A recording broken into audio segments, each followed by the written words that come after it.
Célébration de la journée mondiale de sensibilisation aux cardiopathies congénitales. Selon les statistiques de l'Organisation mondiale de la santé, près de 8 enfants sur 1000 naissent avec une malformation cardiaque. Cette maladie a été longtemps la première cause de mortalité infantile, voire chez les adultes. Des détails dans ce récit signé Gabriel Mikoubou. L'amour fait appel au cœur. Le 14 février est également une journée consacrée aux malades cardiaques. Le raccourci est facile, mais il permettra au moins de penser un peu plus aux peines de cœur les plus sérieuses.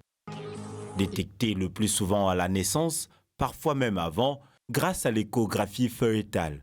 Les cardiopathies congénitales sont de malformations du cœur survenant au cours de sa formation pendant la vie intra-utérine.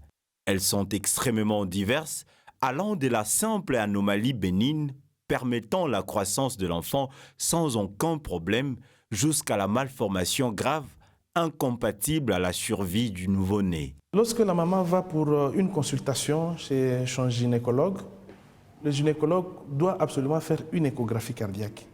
Évidemment, lorsqu'il fait l'échographie obstétricale, c'est-à-dire l'état de l'enfant, il doit pouvoir mettre aussi un accent particulier au niveau du cœur de l'enfant, au niveau du cœur du fœtus.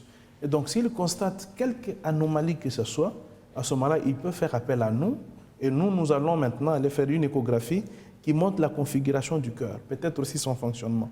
Et cela, c'est bien parce que ça permet à ce que, dès que l'enfant naît, qu'on puisse aussi le prendre en charge correctement par rapport à sa pathologie. La cardiopathie congénitale se caractérise par certaines affections ou certains troubles d'origine génétique. Aussi, certaines substances ou maladies auxquelles sont exposées les femmes enceintes risquent d'entraîner une cardiopathie congénitale chez le fœtus. Certains médicaments sur ordonnance et aussi un diabète non maîtrisé par la femme enceinte.